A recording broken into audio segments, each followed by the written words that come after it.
A financial institution in a jurisdiction with currency reporting threshold is undergoing a branch office compliance reviews. A large number of currency transactions in amounts exceeding a reporting thresholds were discovered without a currency transaction report being filed. The transactions were handled by the same teller or cashier. The teller was recently hired and had not received anti-money laundering training yet.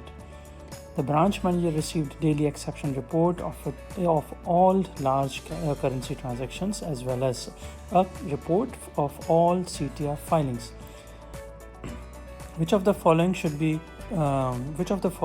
compliance officer recommend as the initial actions? There are 4 options you have to select one. Option A, terminate the teller's employment prior to the expiration of the probation period. Option B, an audit should be conducted for cash transactions since the last compliance reviews. Option C, the branch manager should be formally reprimanded for failing to ensure proper instructions was given.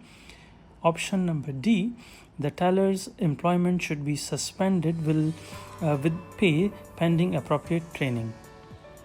Let's see the correct answer. You may pause your video for a couple of seconds. We'll see the answer now. The correct answer is option number C. Let's see why A, B, and D are wrong.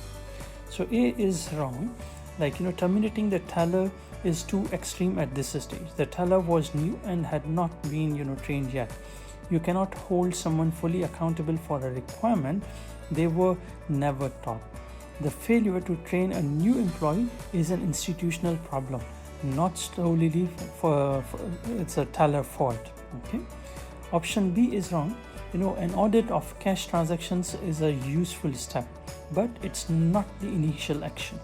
So before I would say you start reviewing historical transactions, you need to address the people responsible for what went wrong. The audit comes as a part of a broader remediation, not as a first response. Option D is wrong. Suspending the teller's pending training misses the point entirely. The teller's lack of training is a symptom of a larger supervision failure. Suspending them does not address who was responsible for ensuring they were trained in the first place, which brings you straight back to the branch manager. Option C, which is correct.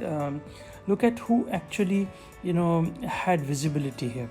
The teller was new and had not received AML training yet. That's a process failure, but it's understandable given the circumstances.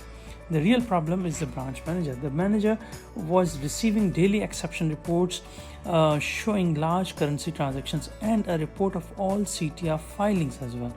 So they could see every day that large transactions were happening and that no CTR were being filed against them.